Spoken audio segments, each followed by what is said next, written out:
reading of the Hibbing Public Schools ISD 701 to order Wednesday, March 19th, 2025 at 3:30 p.m. Daylight Savings Time. With that, I'd like to welcome everybody here. And before I announce for the Pledge of Allegiance, you keep the background noise down because of the TV thing, and the board will speak louder also, so they can do a good job on their part. With that being said, would you please stand for the Pledge of Allegiance? To the flag of the United States of America, and to the republic for which it stands, one nation, under God, indivisible, with liberty and justice for all.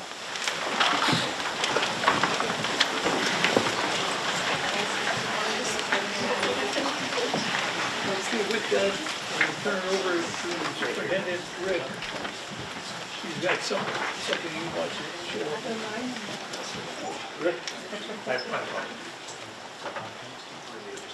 I'm not going to repeat it, but I will. No, you do not have to. He's going to go Thank you, through Mr. a Chair. program here prior to, okay, go ahead. Yep. Thank you, Mr. Chair. You're welcome.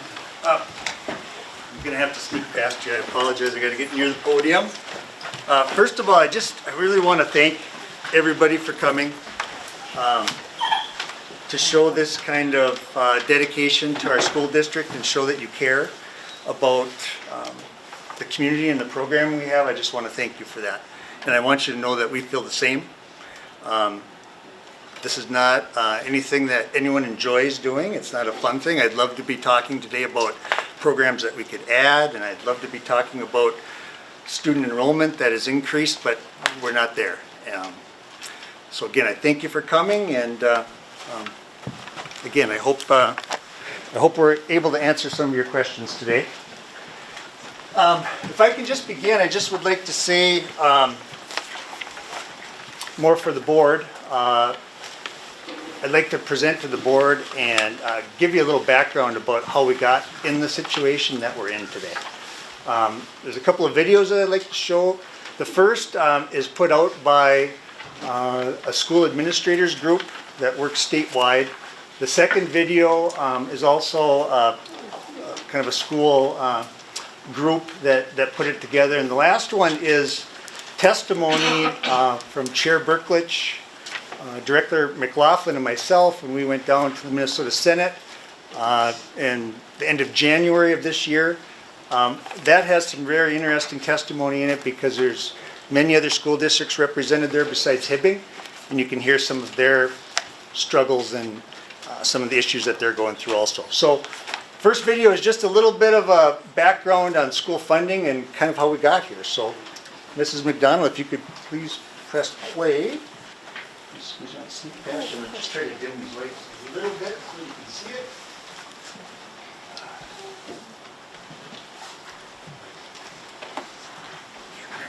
Headlines across Minnesota declared record school funding in 2023. You may be asking yourself, why are so many school districts making budget cuts and going to voters for more funding?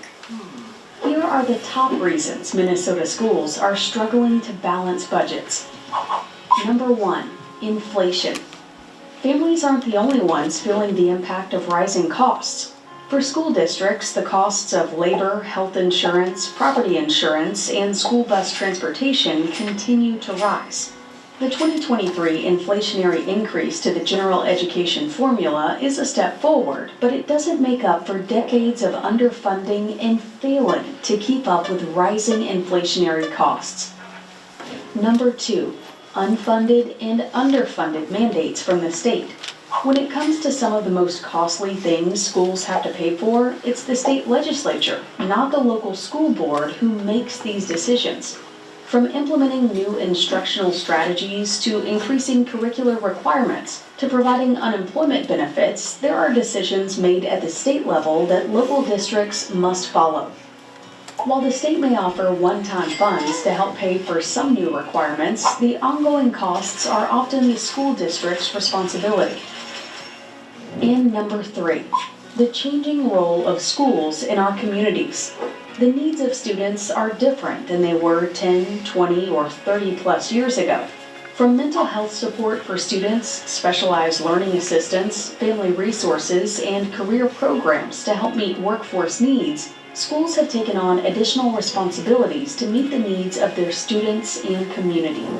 When you add rising safety needs, aging buildings and technology, and declining birth rates, it's clear why Minnesota districts struggle to balance their budgets. School funding is complex, with the majority of funding coming through the state in the form of general education aid.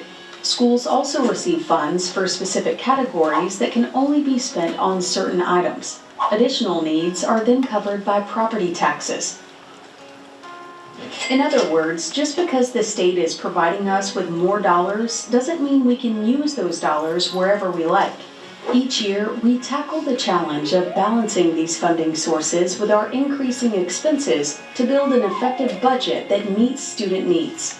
When our student needs exceed state and local funding, we may seek additional support through a referendum. As you can see, there's more to the story beyond headlines of schools receiving record funding, inflation, unfunded mandates, and a changing role for schools. Funding schools is an investment in our students, community, and future. Please reach out to your elected officials and share your story so they can help do their part to make sure our students and our schools are receiving the resources they need for success. Visit our website to learn more. After headlines across Minnesota declared Board members, do you have any questions on that or anything they clarified or additional information? Okay, thank you. The next video I'd like to show you is our school district has a large number of special education students in our district. Those special education students sometimes bring additional costs to school districts, and a lot of times those costs just simply aren't covered. And this next video shows how we fund special education and how local schools have to pick up the burden that federal and state government is not funding. So Carrie, if you could please show that video, thank you.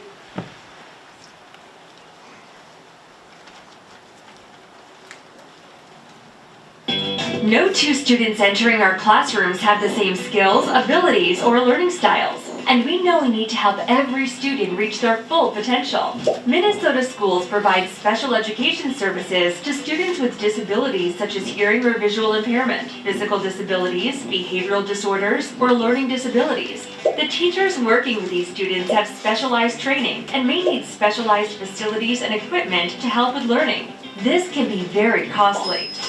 Minnesota state law makes it the responsibility of the school district to educate all students age 0 to 21, regardless of what the specialized services may cost. The state and federal governments have laws about how this needs to work, but they don't provide money to fully fund it. Explaining how schools are funded in Minnesota can be confusing. We'll try and make it easy. School districts receive a set amount of money per student from the state called general education aid. Because special education services cost more, the state, federal government, and medical assistants provide some additional funding. Even with these extra funding components, on average, only about 2/3 of special education costs are covered. Minnesota statute says that if the state and federal special education funds are not sufficient to pay for the cost of the programs, districts must cover the difference by using other general education revenue. This funding gap is known as the cross-subsidy. Districts must use dollars intended for other purposes to pay the additional special education costs to ensure these students are receiving the services they need. Special education needs are increasing, costs are rising rapidly, and the cross-subsidy gap continues to grow.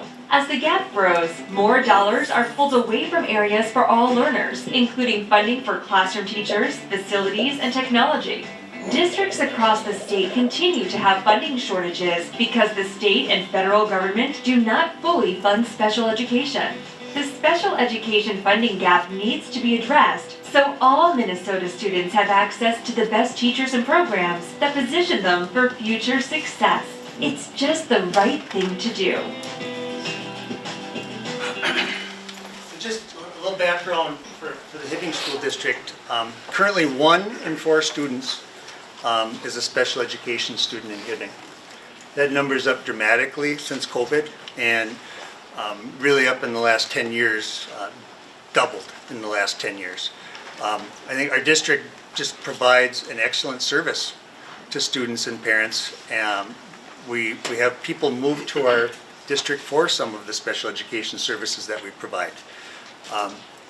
So again, that's a complex funding scenario, but the bottom line is that we have to take general fund dollars that would go for regular ed students, and backfill our special education costs. So I just want you to be aware of that.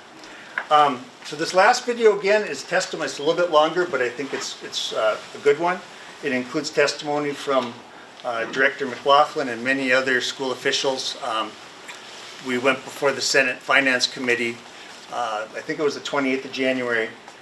We've been to the Capitol about 3 or 4 other times since then, asking for additional revenue. And when we go down, we're asked to come, we're asked to testify, and that's something that you have to do to kind of be in the process and even be considered. But we go in, we take the trip and go down, and before we even sit or get an opportunity to testify, we're told by senators and other representatives that there is no money, right? That maybe there's some policy changes that could happen this year, but there's not going to be new money given to school districts. So it's a frustrating process, but again, that's where we're at today. So if you could please watch this next video, I think it'll give you a little more insight to where we're at. Yep, so that. And talk to us today about some of the issues that they see, that they face with all the requirements that the state asks them to do above and beyond what federal requirements are. We're expecting to need to potentially make some pretty significant cuts. But a lot of times less is better. When we do get mandates, if they can be fully funded, and I'll touch on 3 that have come into place lately. I'm going to talk a little bit about one item, which is just the general administrative burden that schools are feeling coming out of different bills that have been passed by the legislature over the last few years. To give you a little bit of perspective, the overall administrative costs of districts statewide historically used to run in the 2 to 3% range. We're now seeing those costs have climbed into the 4 to 6% range. The most recent data that I could pull, which was the statewide information from fiscal 23, was the statewide average was 4.9% for administrative costs. It seems like we've kind of lost sight of the goal of public education to try to keep things simple, really focus the dollars that we get in the classroom. Our people are experiencing all these range of emotions because over my career, we've seen a steady increase in the change expectations that are being delivered to schools. And it really feels like, I would say, a heavy burden. It's a heavy lift. So we're at the bare bones when it comes to committed funds. We have no more. And so again, many of the pieces of legislation have combined to have an adverse impact on our financial position and caused us to end where we are. We just don't have the staff, the administrative staff to monitor all the mandates, and it's really making a big change in our program. So on behalf of all the small rural districts, educators, and administrators who are tasked with these mandates, it's overwhelming. After the last legislative budget session, there were more than 30 new school policies that districts were required to implement due to new state statutes. There was no opportunity for superintendents to discuss or contemplate these new policies or their boards. No room to decide if these new policies were best for school districts. They were simply passed down from St. Paul with no input from local communities, boards, or administrators. They were one-size-fits-all mandates on how to operate our school. What we'll face is about a $2.5 million hit in that unemployment mandate.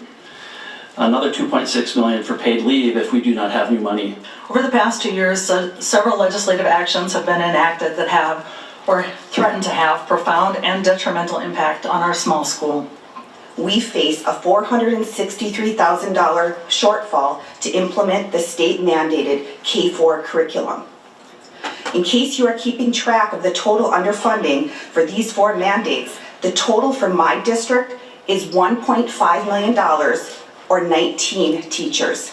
Am I gonna be able to find enough people to keep in the classroom so that, again, our kids are served? So I just think, yes, good program, obviously there's some cost to it, we recognize that. We've already cut 10 teachers in the current fiscal year.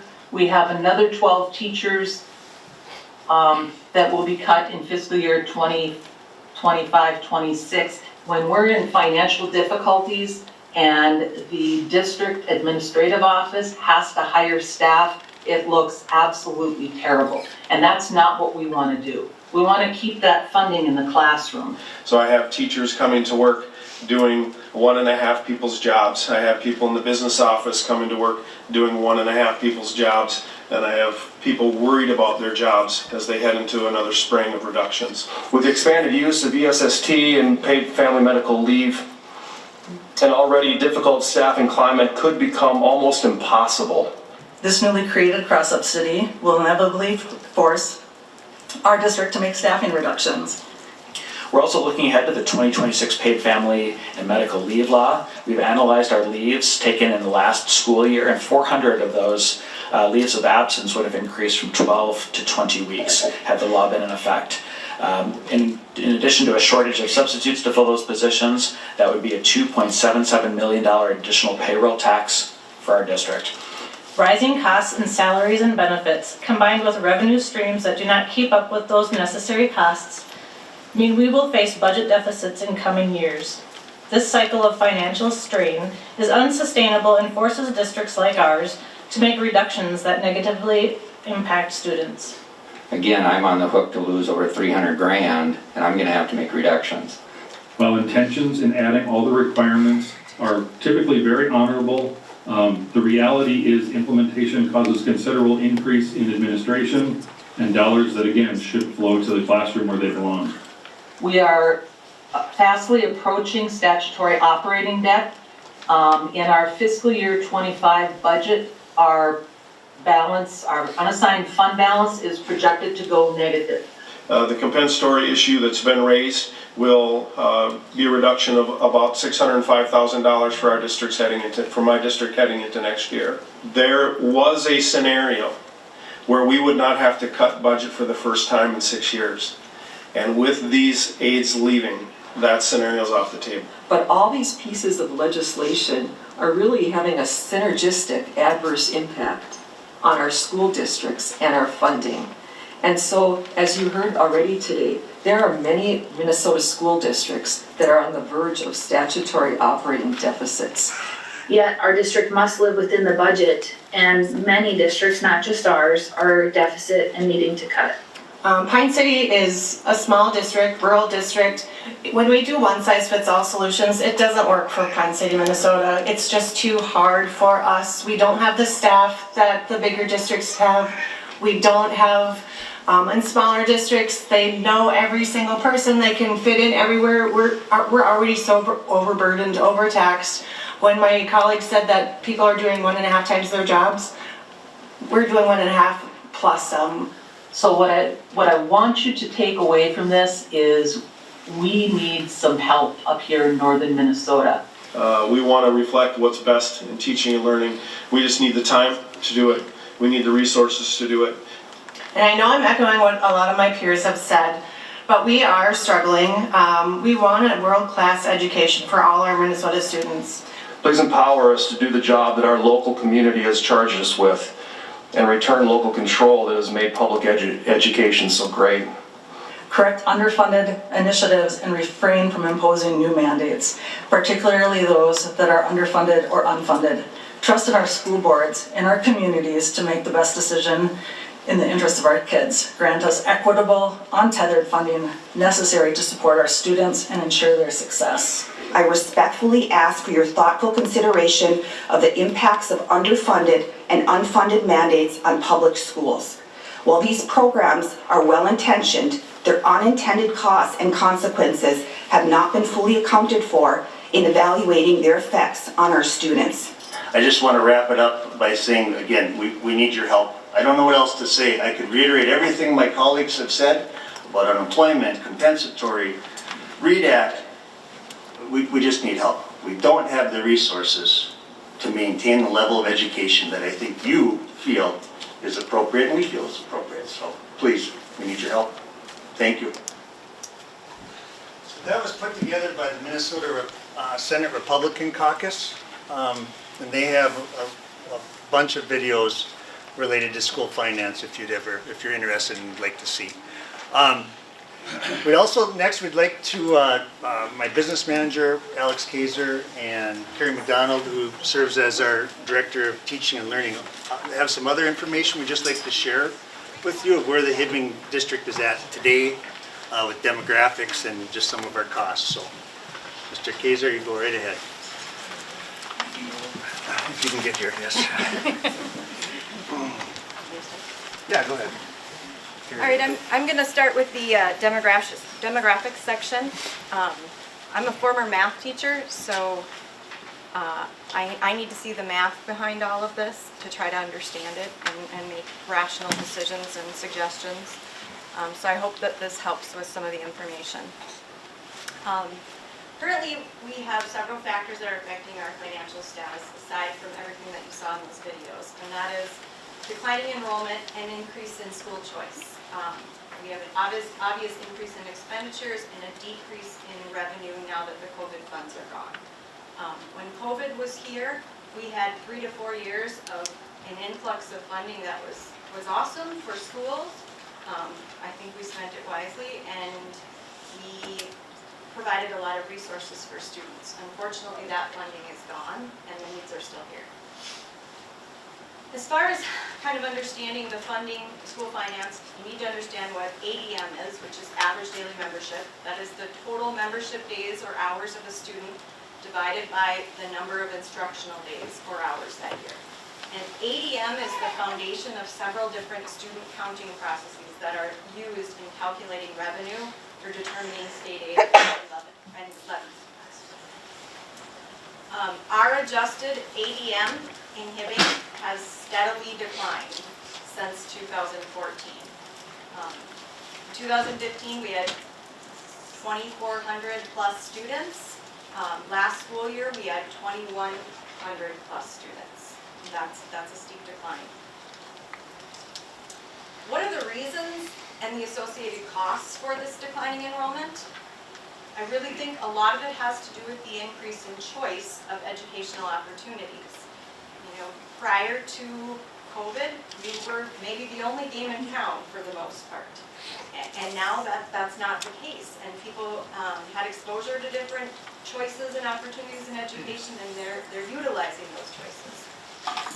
Just a little background on open enrollment for us. In 24-25, we had 269 students open enrolling into the district, but we had 497 students, resident students, leaving our district, which is a net loss of 228 students. And for budgeting purposes, ARC, which is kind of our budget guru, they say to use about $10,000 per student when you're talking about ADM and all the other revenue that is accounted for with the students. So that loss from open enrollment is over $2 million. PSEO is another choice for students. This school year we have approximately 84 students that are either full-time or part-time. Our bill for PSEO is approximately $343,000 for this school year. Online is another choice, and those numbers would be included up in the open enrollment numbers, because if they open enroll to an online program, they are considered a resident student served elsewhere. And then there's homeschool. Prior to COVID, we had about 50 students homeschooling, and currently we have 73 students, and that's about $730,000. So in looking at this, just these statistics, the total revenue lost is over $3 million per year. Can I just add? Yep. Now that has a cumulative effect, right? And that, we're talking going back to 2020 and rolling forward, that number is larger. Because we had the COVID dollars to kind of hold off on some of those reductions and some of those cuts, and we added many positions during COVID. Again, it has a cumulative effect over years. That loss of enrollment is something that's not corrected immediately. It can really creep up on you. This is just a graph to kind of show our open enrollment gain and loss. And we are not winners in open enrollment. We've just steadily been losing. Again, this does not include the PSE. Another reason for declining enrollment and a scary statistic for our future is the decrease in our resident population of students under the age of 5, or children under the age of 5. If you look up in 2015-16, we had over 1,100 students that were under the age of 5. We get excited about those numbers because those are incoming kindergarten students. Currently, this year, there's 930 students, or children under the age of 5. And so unfortunately, that doesn't speak highly for our future kindergarten numbers. Any questions on that at all? Okay. Moving over to the business director. Okay, so we're just going to look at a little bit about what's going on with our revenue and expenditures. For reference, I've included some information about 3 of our neighboring districts that are similar in size. So with our enrollment at 2135, those other ones are fairly similar in size. These 2 graphs, on the left it shows our revenue minus our expenses per student, per ADM. So per ADM, we lost over $1,100 per student. The chart on the right shows just revenue minus expenses for the 2023-24 school year.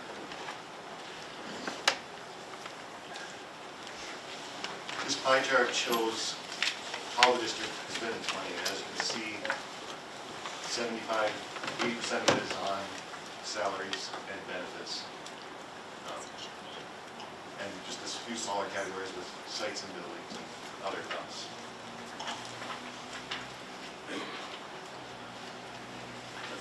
This compares the wages and benefits rolled up for Hibbing and the 3 neighboring districts of similar size. You can see on the very right, 2023-24, Hibbing was at 31 million, and you can see where our neighboring schools were at.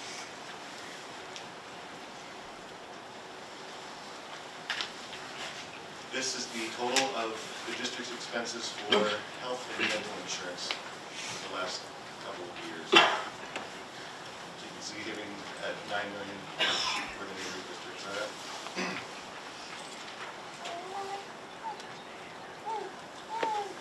And so I'm going to talk about the unassigned fund balance. That's our general dollars that we have saved and accumulated over years. And this is a history of where our fund balance was and where it is at the end of last fiscal year. So you can see there's just under 1.4 million in unassigned fund balance.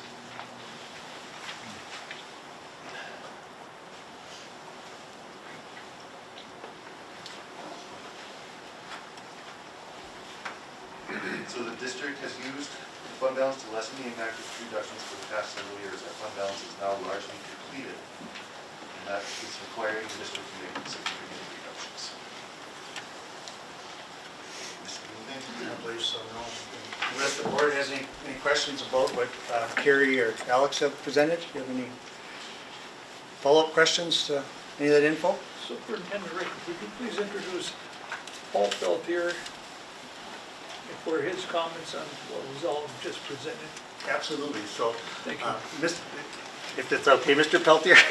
Mr. Peltier is the director of RAMS, is a lobbying organization in our region. He represents, What RAM stands for. I'll let him so I don't get it wrong, Mr. Chair.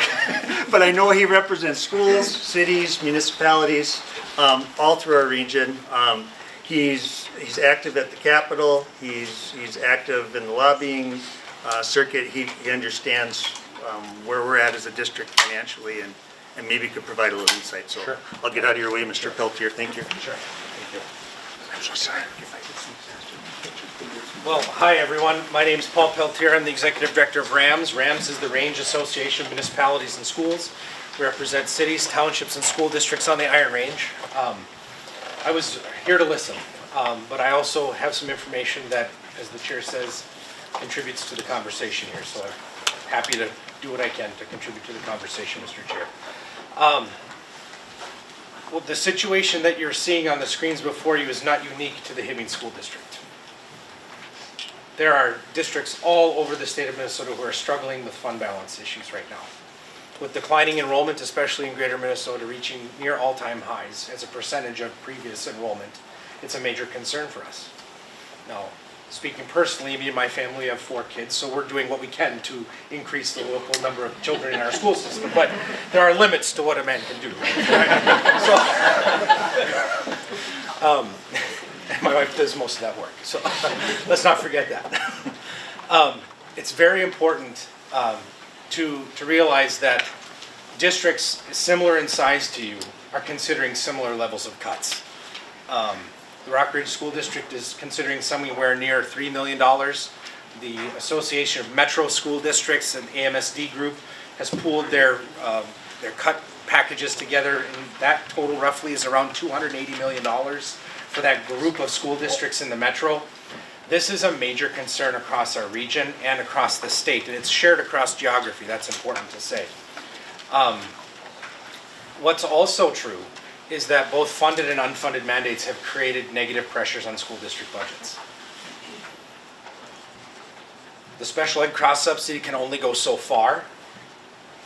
Uncertainty at the federal level creates uncertainty at the local level.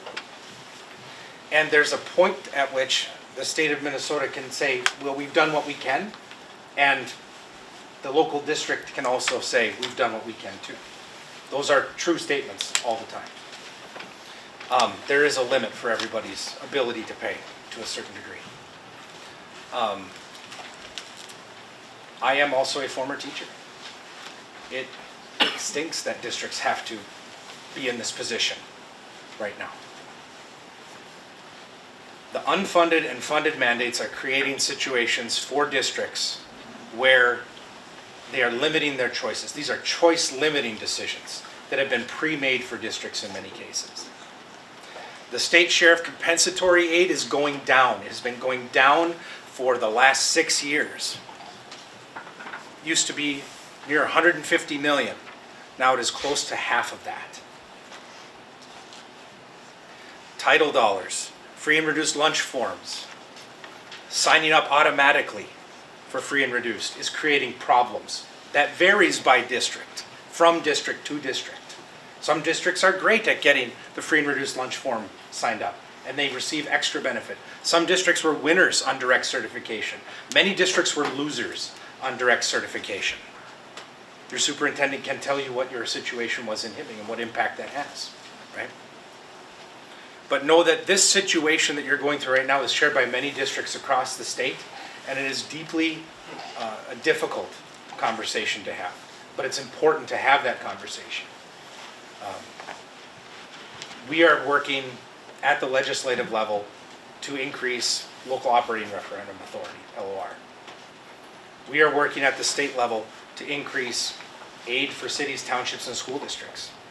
And hopefully that comes in the form of unassigned fund balance dollars rather than encumbered fund balance dollars, where districts can put it where it will do the most good. But the idea of these carve-outs seem really great to legislators who want to say, oh, I got this project for this, this for this, this for this. READ Act being a prime example. It's a great idea. People were happy that somebody did something with reading, but unfortunately, after a certain amount of time, it's no longer funded. And that creates a problem for districts, because what do you do with a new teacher who comes in from a new district after 2 years? Who's gonna pay for that? Who's gonna help with that? You have to still make that mandate work for your district, right? So I'm here to say, as cold comfort as it sounds, you're not the only ones in this position. And many districts are entertaining these deeply difficult conversations at this time. Thank you for the time. Thank you. Thank you.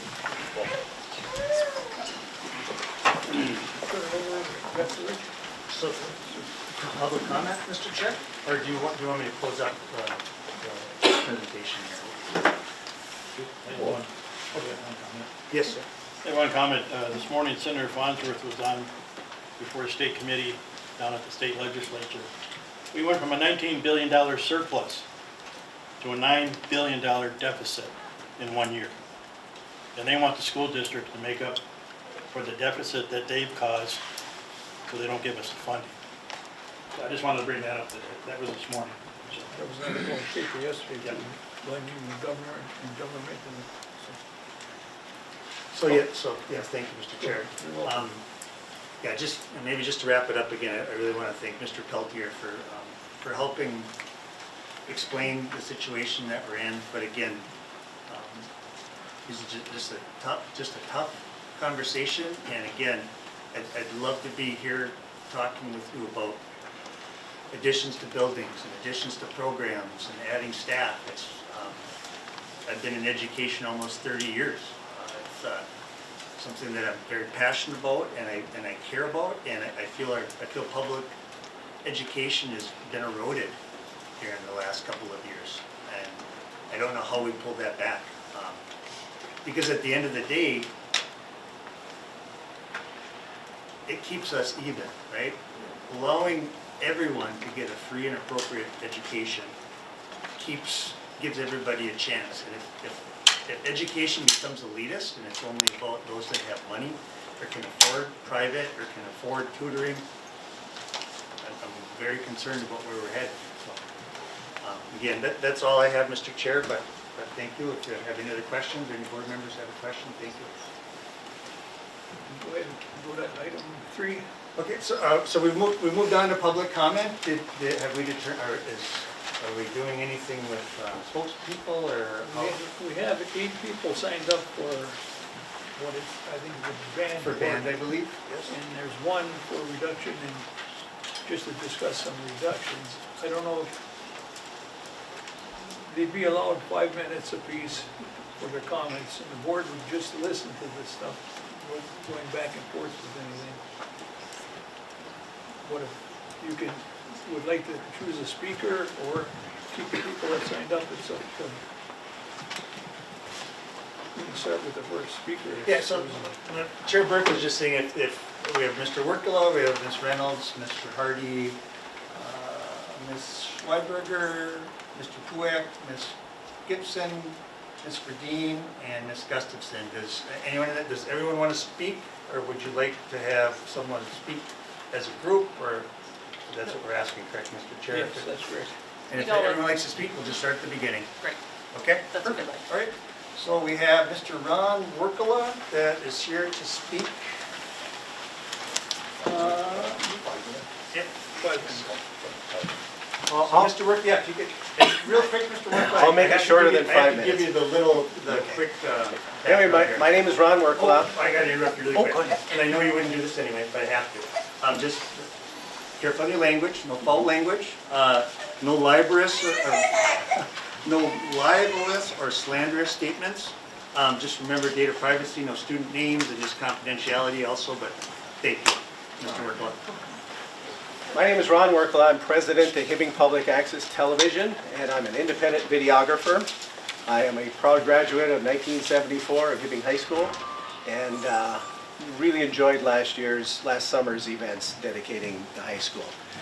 And on that note, I had the opportunity to record every single night, including the nights that were dedicated to music, and there was a lot of music during that week-long celebration, ending with the parade with the alumni band and the high school band also. So with the cuts that are going to come to the band program and reductions, I and a lot of others that are big fans of the band program, and since 2011 I have recorded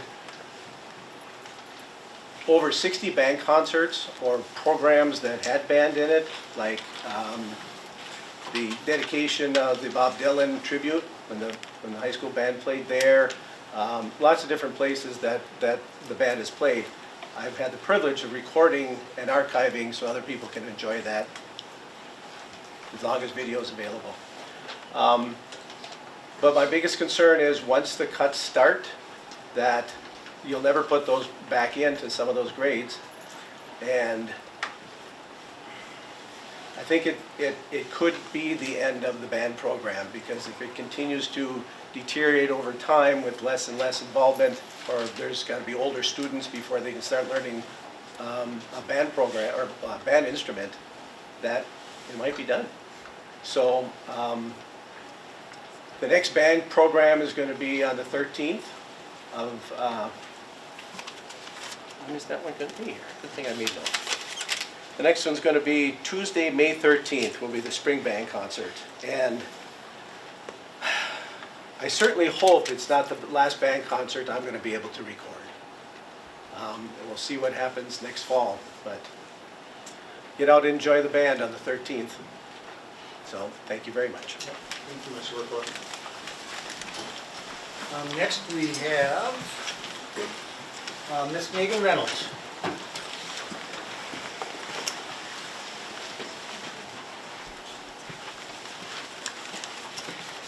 Thanks, everybody. My name is Megan Reynolds. I'm the parent of a 6th grader band student at the Lincoln, and I am here today to speak my full-throated support of the Hibbing music program, and in particular express my real concern about the current cuts that are on the motion that you all are going to vote on today, which is intending to cut a 1.0 full-time equivalent from the music faculty for the entirety of the school.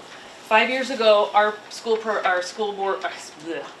system had 5 full-time music teachers. Over the course of the last 4 years, the music department has already lost a full 1.0 FTE that was phased out over the course of several years. So we're down to 4 full-time music teachers in all 4 of our schools for 2,000 students.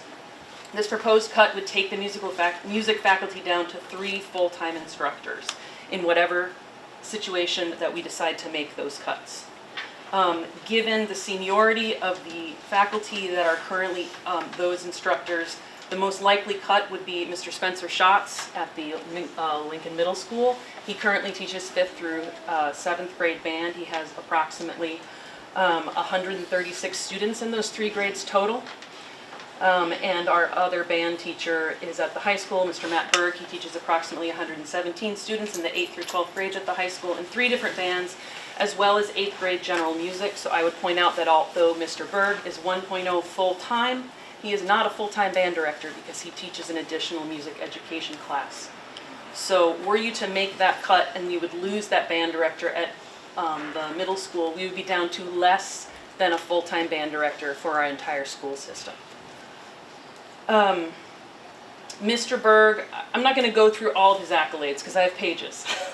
The things you need to know is that he's been here for 5 years. He's almost tripled the participation in our marching band, which was down to 21 students after COVID, and that is up to 60 with more on the way this winter.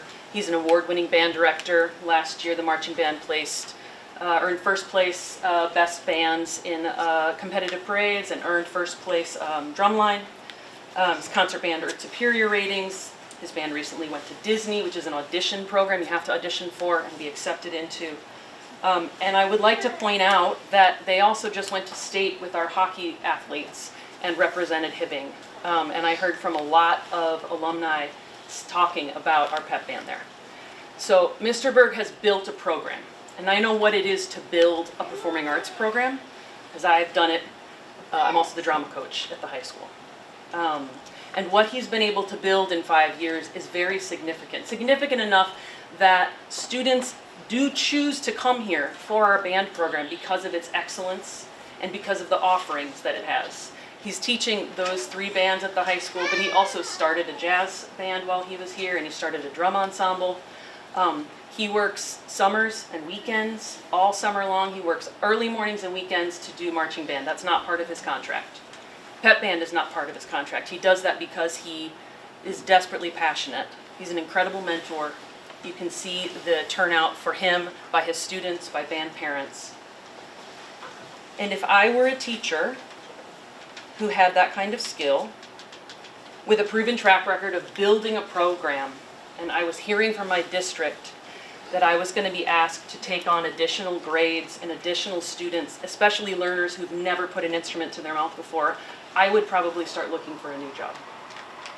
And that is our concern, is that by eliminating a second position, you can't have a good band in a district of this size with one person teaching 6 through 12, especially one person taking those new learners who've never held an instrument, never held that clarinet, the fingerings, etc. I really believe that as the program declines in quality, some families will choose to take their kids elsewhere. And I hear the frustration of declining enrollment and of how open enrollment has hurt us. I would challenge the board that we need to be more deeply engaged in conversation with the community about why families are leaving, especially through open enrollment, and get really humble about what we can do to engage them in conversation. It may in fact be in reality they're not getting, as you pointed out, Kim, in our meeting, necessarily a better education somewhere else, but there is a perception problem. And I think it could go a long way for the board to engage in those kind of community conversations to figure out what is the actual perception of our school system and why are people leaving. Everyone's feeling these unfunded mandates. Everyone is feeling these cuts. But this can go both ways.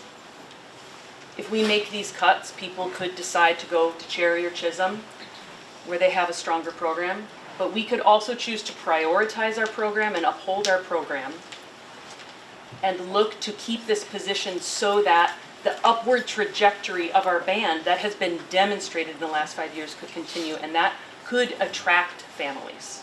It has attracted families in the past. I'm asking you not to pass the resolution today, to put a hold on it, to take another look, to see if there's any way, instead of using this chainsaw of cuts, I know that the best way to cut things from our budget is to cut faculty positions. That's a huge tool. I'm asking if there is a way to use a scalpel to carve out little bits of funding that could potentially save 1 position or 2 positions or 0.5 positions from this long list that I know that we have to make. And I'd ask you to go listen to the band. I've been here for 8 years. Been to a lot of concerts. I'm a musical family. We're an artistic family. The band sounds better than I have ever heard it in my 8 years living here. They're better than the Hibbing City Band. They're playing harder music. They're representing Hibbing well. They're representing Hibbing Public Schools well. And I want to see this entity honor music in our schools. Thanks.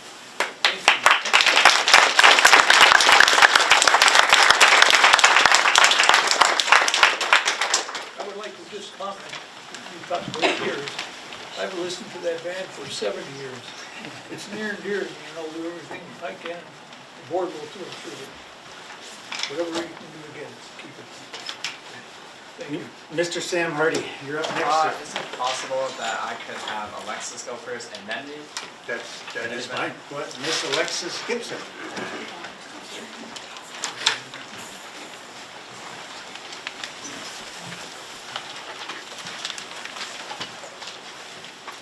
I would just like to start this by saying I have paper copies of the things I'm going to be covering. If anyone, really not even just the board, would like one, just come talk to me after. My name, obviously, is Alexis. I am a sophomore here. I've been in band for 5 years now. Participating in band in the Hibbing schools has, I believe, fundamentally changed my life.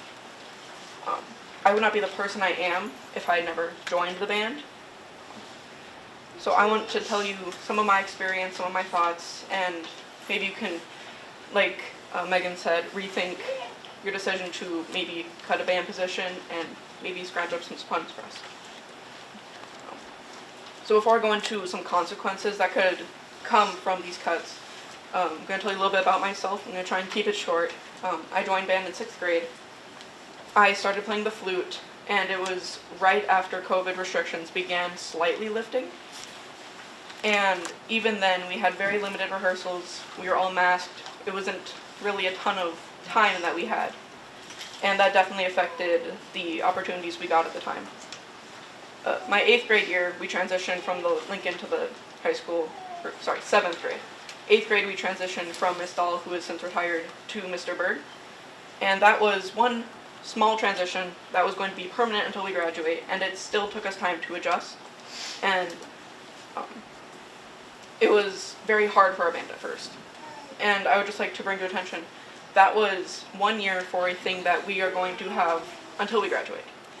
But these kids coming in to this program might not have this every year. They might have to have new directors every year on the chance we have to keep hiring new people that will stay in our position. Now, my 9th grade year last year, I came to the realization this is what I want my career to be. So I am looking into colleges. I'm a sophomore now, obviously. I know more instruments now, and I'm looking to go to music education to hopefully teach in the exact position that you are trying to kind of lessen from our district. I have a couple statistics I'm going to bring up really quick. My current understanding, I believe most people's understanding, is the current cut to the music program is one full-time music position, who currently is Mr. Schatz. He was just hired this year. And if this cut passes, there would be noticeable difference in the quality of our bands nearly immediately. 5th and 6th grade are the most fundamental years of band because that is when you first learn how to do everything you're going to do for the rest of your career. If students aren't able to begin as early as they do, then they will not have the skills to play at the level that we play when they get where we are. Currently in our 5th grade band, we have 47 students. 6th grade band, we have 48, and 7th grade band, we have 41. So just like, again, what Megan said, we have 136 kids in the Lincoln alone. That will be eventually coming into the high school and hopefully staying in our program. The high school band total has 107 kids, so we've lost some over the years. The loss of the 5th grade band would mean a loss of around 50 kids coming in next year, assuming our program is only growing. And then cut of the 6th grade band would mean a gap year for these current 5th graders, and kids coming in would have to wait even longer. I've also heard possibilities of combinations of bands, so 6th and 7th grade. That would make a band of around 100 students, which if you give that to a high school band director already tackling these classes here, that is too much, I believe, to reasonably put on somebody. It would be very hard to find somebody willing to hold that position for too much time before they could find something a little less. Again, what Megan said, a lot of people have expressed that they are in this district for the music, because I do believe we have an amazing music program here. And with all of the open enrollment, bad news, I do think if we keep these programs open and we continue to offer these opportunities, we could invite more people from other areas into our district. These effects would also have an effect on the marching band, because it would most likely have to be opened up to 7 through 12, which is currently 8 through 12, because we need the proper instrumentation to be able to compete. Now, because of the 7th graders coming in, they obviously can't play as hard of music as concert band can, which is 10 through 12, and the music would get easier and the shows would get easier, which means our quality would near plummet, and it would make us get lower scores in competitions, and we may even lose our ability to compete at all. Like, the quality of music in general would very quickly over time be noticed because of these kids coming into the high school not having the fundamentals that we currently have and that I believe are extremely important. Like, for example, I have a friend that last year had to take a gap year due to scheduling issues, rejoined this year, and she still had to fight to catch back up, and she already had 5 years of experience under her. Now imagine that, but with these brand new kids that have never touched an instrument before. Alexis, wait, you're like at 6.5 minutes. I'm so sorry. No, you're okay. Thank you for your time. A reminder. I'm so sorry. You'll get a bill, don't worry. Can I just ask for a clarification so there's an understanding? When you say the high school band has 107 students, it's my understanding we have a 7th grade band, an 8th grade band, a 9th grade band, and then we have a 10 through 12 band. So is the 107 band students from 8 through 12? 8 through 12. Okay, thank you. And Alexa, you can certainly wrap it up. I didn't mean I that. have just a little bit left. So Go ahead, just wrap it up, please do. Yes, yes. So, again, sorry about that. A small thing I have in here is, again, what Megan brought up, where we would be down to 3 music teachers spanning 4 schools. One of which is already taking up 3 schools worth of classes. And I just don't believe it's reasonable to put that expectation on people. Because of the lack of time that teachers would have with the band students, I believe most lessons would likely be cut, which means students can't grow personally with things that they personally struggle with, which would again affect the band as a whole. So the cut of the music position in the upcoming year would, I believe, ultimately affect the downfall of the entire band program over time. So if you want music to continue in the school at the rate that we are growing, because we are growing quite exponentially, I just ask you please reconsider your want to cut this area of the school. Thank you.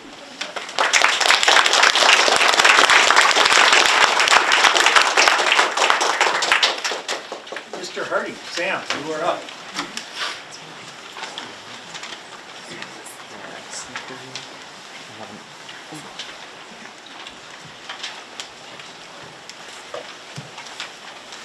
Hi guys. Can you hear me? Yes, sir. Alright, I'm reading this off my phone, so yeah. Alright, well, good afternoon. I'm Sam Hardy, I'm a sophomore, and I've been playing music for a long time. Just to emphasize some of the things that have been said, I would like to say the big ones are that you already cut a music position recently, slowly cutting the position down until completely cutting it last year in 2024.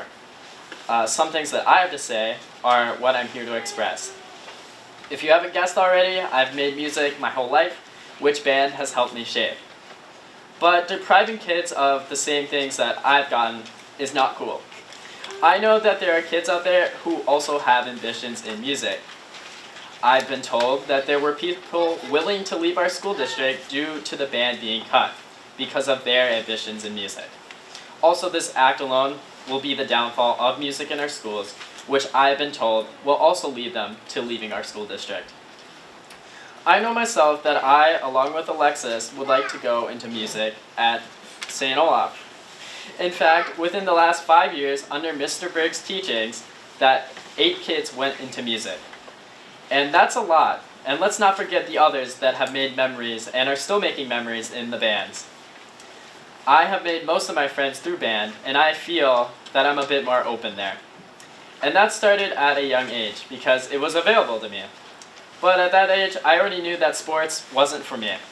But I still wanted to feel active, so while rooting the basics of how to play music, which you wouldn't get by cutting the junior program, I ended up joining things related to it, such as the marching band. And the marching band, it's a Minnesota state high school league program that costs money, which goes to the school. Along with that, next year I'll be joining the SITS band, and that gets kids to stay in the school, which also costs money. Again, some kids aren't cut out for sports, and so they turn to other things that the school can offer them, such as band. To conclude, I would like to say that cutting the junior band will hinder the kids' ability to play, if that is, they join at all. And how you would be depriving kids of goals they have, like mine. So I would like you to please reconsider.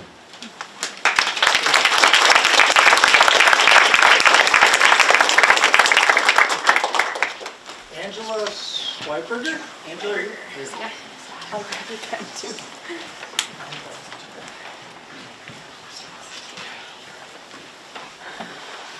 Hi everybody.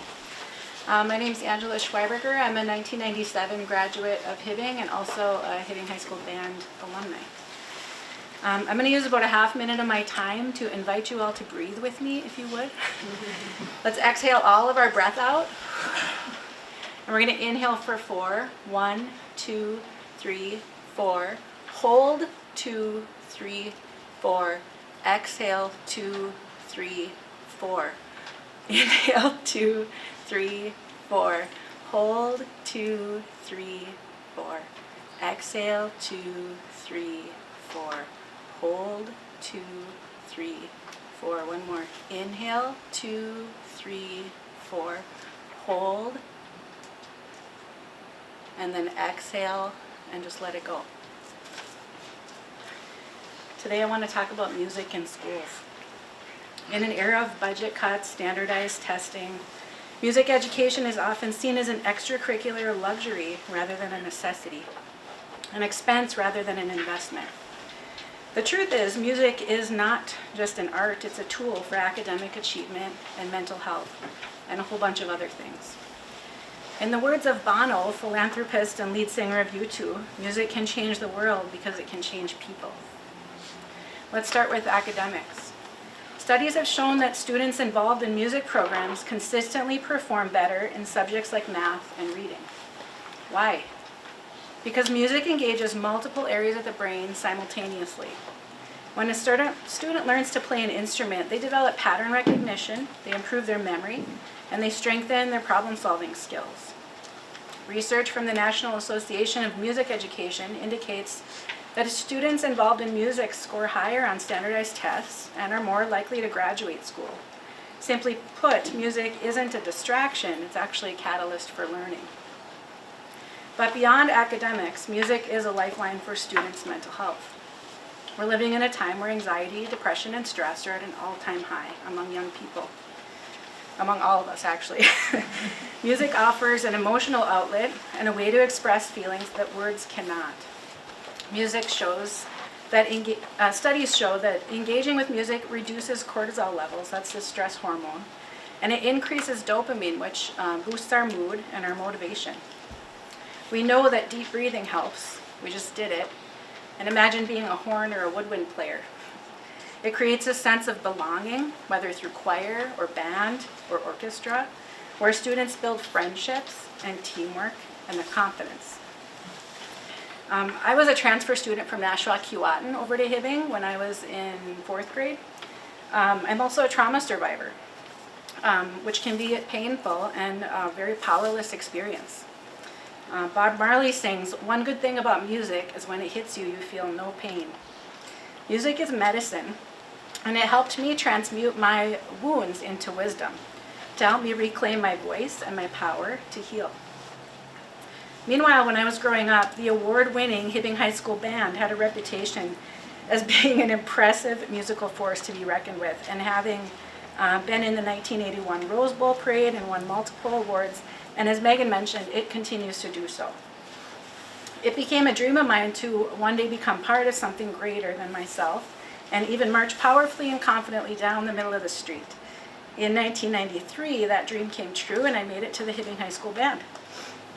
In 1994, we went to Hawaii with the band and participated in the King Kamehameha Parade, and it's a trip I'll never forget, and I think some of the people in this room would say the same thing.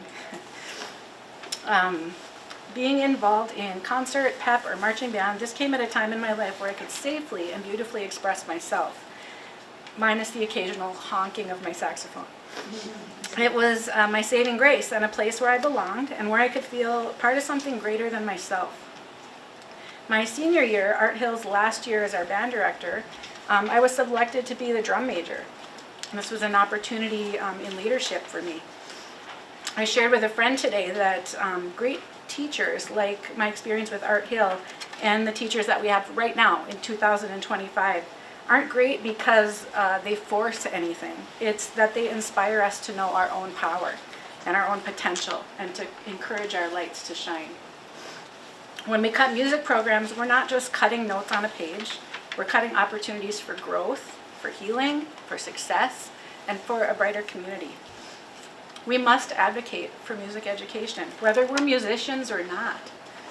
not as an afterthought, but as a core part of a well-rounded education and well-being. Because when we invest in music, we invest in smarter, healthier, and more fulfilled human beings. I believe in this resilient community to find a way through this with careful and honest consideration, with maybe a scalpel rather than a chainsaw. And I second Megan's request to postpone this decision so that it can be made with less haste and just more heart, more consideration. Thank you.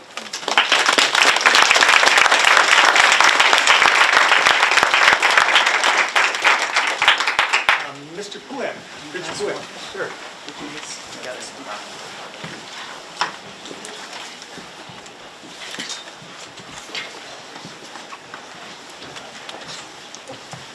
Thank you. My name is Rich Puhak. I'm an electrical engineer in town. I'm a Chisholm High School grad, actually graduated Mrs. McDonald. Hi. I've been living in Hibbing for approximately 26 years. I chose to come here and live here. We chose to send our daughter to Hibbing High School. She's an alum of Hibbing High School. She also went through the band program here. I'm also a lifelong musician. I've been a trumpet player since I was 4th grade, I think. It's been a big part of my life. I'll start by saying I'm not here to tell you what to do. I know that you have a more full picture of everything than I do. You have a lot more overall obligations to the health of the school. I want to make sure that we're here to help provide some context for maybe some of the impacts that you might not be aware of. Music has a lot of importance. You heard some of the previous speakers talk a lot about the personal importance of students, about their sense of belonging. Educators can speak much more eloquently than I can about all the science, about how music, band, and choir are things that really help your brain develop, help you achieve better on tests. And there's evidence that's causation, not just correlation. So it's very, very important. Again, it's a lifelong activity. I play in the Hibbing City Band, which is clearly slightly inferior to Hibbing High School Band. I promise I'll go home and practice tonight. As part of that experience, I've been lucky enough to perform with a great many current and former Hibbing High School band directors. Everybody from Jim Baldrica to Matt Berg, and quite a few in between. My daughter and I played with the pep band a couple of weeks ago. That was a nice experience. We were able to kind of pinch hit while the band was out of town supporting hockey. Great that we've got some successful sports programs that we can support. We've also been fortunate enough to play in each other's alumni bands. So that was a great experience, including last summer being able to march in the parade and play for Art Hill. Art was incredibly looking forward to that performance. He was, I know he was bummed that he could not be here to see it in person. I was able to participate and surprise him by a smaller group going to his nursing home and showing up there. That meant a huge amount for him. Mr. Hill would have some thoughts about the current situation. I know that any of his quotes would not meet your rules for speaking here, so I won't try to paraphrase any of those. I'll just end again to remind you that Alexis did a good job talking about the belonging, and we're filling some needs of students. That calls back to that first video that you showed about those other needs that students have that are not necessarily a part of the traditional day-to-day, the 3 R's, as we always used to say, for education, that sense of belonging. That'll have a cascading effect if that program suffers, and that will show up in your ADM figures, I believe. And it is something that will be cumulative, it will snowball. It will, if this program declines, the first thing that'll go will be the summer marching program. It's just not going to be feasible. Is that the right thing to do? Maybe. Is it time for that? I don't know. That's just an impact that we're going to need to be aware of. So thank you all for the time. Thank you everyone for supporting. Thank you, Mr. Good.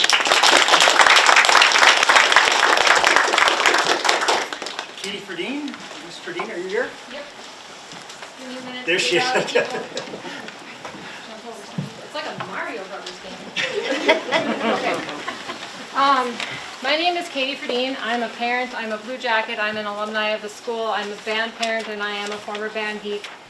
My comments that I've prepared today they're not going to repeat everything that everybody said about the love for band and the music program. I agree with everything that everybody said, and I'm sure that you guys do too. Rather, I decided to take a little bit more creative approach and probably will be the less popular speaker of the day. But I've talked to a number of people throughout the course of the past couple of weeks since this really bubbled up to the top of the surface. And I know that you guys don't want to make the decisions that you have to make. And I know that there's timelines and deadlines involved in having to, as I put it, how to properly pink slip a teacher. You have to meet different deadlines and agenda items and things like that as illustrated in the videos, and I get that. Today I'm asking you to table the agenda item 7B, the motion to adopt the resolution directing the administration to make recommendations for reductions in programs and positions. Please table this as long as you possibly can within the deadlines that you have. Take time to take a step back, maybe use the scalpel rather than the chainsaw, and look at the list of reductions from every possible angle. I know that this is not the time or the place to try to change state legislature and laws, but I believe that this is the right time to get creative and listen to the voices of the community. The rumor is that 18 to 20 teaching positions are going to be cut, yet nobody in the community has seen a list of cuts to know how this reduction of staff will affect their children's education. We know that music is on the table, but we don't know what the other academic programs are. The rumor is that teachers have been asked to take a 2% pay cut, yet no one is talking about pay cuts for the administrative teams, secretaries, custodians, and others who work in the district. Can I interrupt just for a second? Because I think I want to clear that up. Sure. Teachers have not been asked to take a 2% pay cut. Okay. What I suggested to the Hugh membership when we met is, I think that would be a good thing across the board, that we would all do something, from board chair right down to a 14-hour aide. Yep. That was something I think should come from membership. I don't think that should be a top-down thing, so I just planted a seed with the teachers union. It was not a push or you should. It was more, if you brought it back, we would certainly sit down and find a way to make it happen. So. Fantastic, thanks for clarifying that. Okay, Like I said, I've talked to a lot of people, there's a lot of rumors. The rumor is that the district is facing a $2 million deficit for next year and is going to spend $2 million renovating the Greenhaven. The rumor is those funds cannot be used for teacher salaries, but if we're cutting 18 to 20 teacher positions across the board, the question becomes, do we even need the Greenhaven school? Last year, the district did a major restructuring and was able to successfully move and relocate teachers in all the buildings in about a week or two. Is it time to consider doing this again, perhaps mothballing or selling the Greenhaven? It seems like it would be fiscally irresponsible to spend $2 million renovating a building that, if current trends continue, will only stand to be vacant in a few years anyway. Like I said, I am not bringing forth positive thoughts and feelings. The rumor is that I've heard is that student behavior is out of control in every building, that the reduction of student enrollment directly correlates to the amount of misbehaviors that happen in the district throughout the day. Over the last number of years, I have heard that student accountability has gone down, with the adults in the building feeling that their hands are tied in correcting misbehaviors, or fearful that they will lose their jobs if they push too hard on correcting behaviors. Teachers, you guys are warriors, and I respect all of you.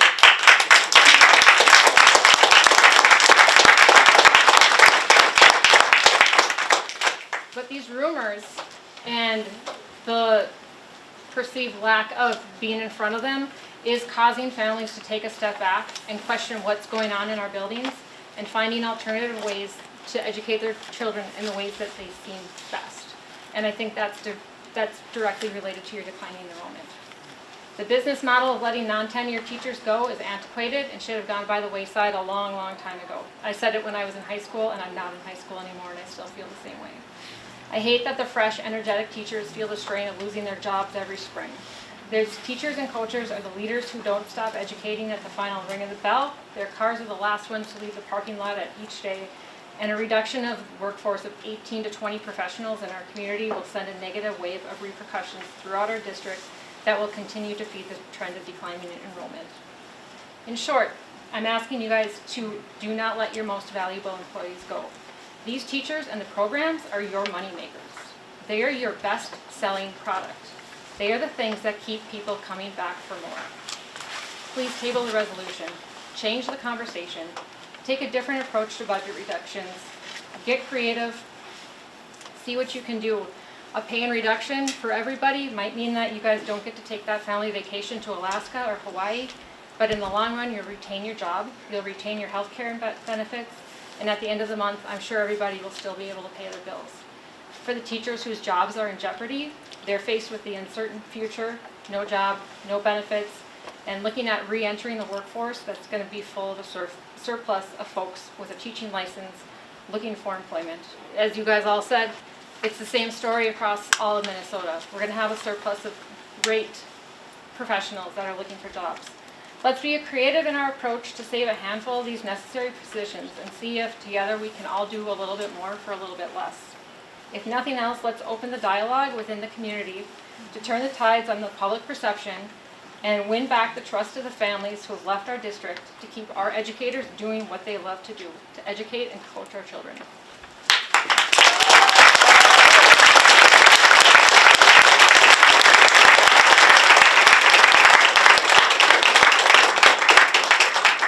Katie. And last we have Miss Tanya Gustafson. I think my legs are. Okay. My daughter was diagnosed with dyslexia in 2nd grade.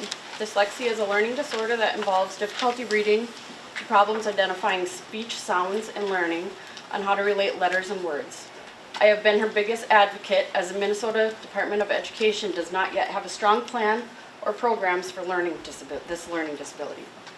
We pushed our daughter to be the best she can be and to find her passions, even with all the barriers we encounter in life. Most children usually start activities at a young age, which help them develop into a stronger person socially, academically, and mentally. We cannot take that away from them.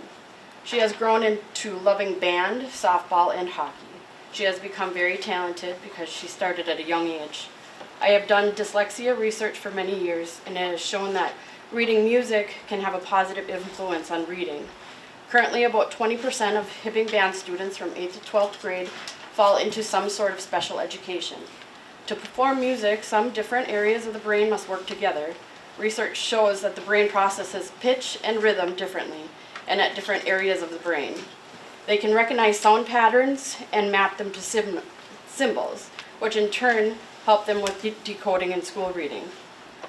On the mental health side, our Center for Disease Control and Prevention showed that in 2023, the U.S. had about 40% of high school students that felt hopeless and sad most of the time, and 29% showed poor mental health. Information from the American Psychiatric Association showed research that suggested music engagement not only shapes our personal and cultural identities, but also play a role in mood regulation. Research and analysts found music therapy an overall beneficial effect on stress-related outcomes. It is a hidden therapy that is needed for these children, and to cut it will just make us have to fix it in another area that in time will need funding to make up. Oh goodness, I lost myself. To make us have to fix it in another area that in time we will need funding to make up for a mental health education. Some may differ in opinion, and we need to look outside the bubble of politics and funding as we are preparing our children for life and not just academically. That being said, band can be the one and only area these children can thrive, raise their self-esteem, give confidence, help creativity, help depression, lower stress, help express their emotions, raise social interactions, give the ability to make friends easier, not to mention the children that may just need the safe place, and band is the only place they feel that. Our band and our choir teachers are special in the aspect that they teach our children not only how to play an instrument or to read music, but to shape them into a good person for our world and mentor them without even knowing that they're doing it. I had a conversation with an individual that played an instrument a while back, and they told me if they didn't have music in their life, they didn't know if they would still be here. Let that sink in as we sit here and wonder if it's worthy or not to cut these funds. Music to that one person may be the one thing that is keeping it all together for them. It may not just be playing the instrument, but internal comprehension of the feel, the words, the sound, marching in parades, friends, or even a goal for a trip that you take as a senior, or when you work all the years to compete with the knowledge and talent you have learned, not to mention the passion of music that pours from these students. One thing I have learned in life through all my years in high school, college, and my career is how to be a leader, lift others up, and be kind to each other. I didn't learn these things academically, but from my counselors and my teachers, they were my foundation. I truly believe that I am who I am today because they taught me more in the school system about who I am and who I could be and not what they needed me to be. I will tell you the teachers we currently have in the Hibbing music programs are the type of teachers molding these children. We cannot afford to lose them in any type of capacity. In closing, I ask that you not only look at the funding aspect of the school system, but what our teachers, children, and society truly need for the generations that will come out of our schools as your next leaders. These programs have been cut for too many years. In my opinion, if we cut these areas, our enrollment will only go down from here. We need to figure out a way and keep them thriving. My daughter also kind of struggled with mental health in 5th and 6th grade. That's her story to tell, so not really mine. When she got to the 6th grade, she flopped. She is amazing, she has a kind soul. So whether it's sports or parenting, or if it was band, I don't know. But if you were to cut these programs and band was to be taken away, and research in 10 years showed that band would help these children in 5th and 6th grade, it would be a horrible thing for you guys to look back at and to see that. And that was an end thing, but thank you.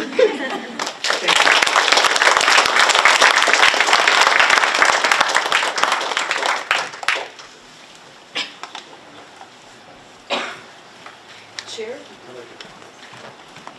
I think that somebody, was Ms. Gustafson made a comment, or maybe Katie Padine. Could somebody at least read the list of proposed cuts in the district so everybody knows what's on there? That it, oh.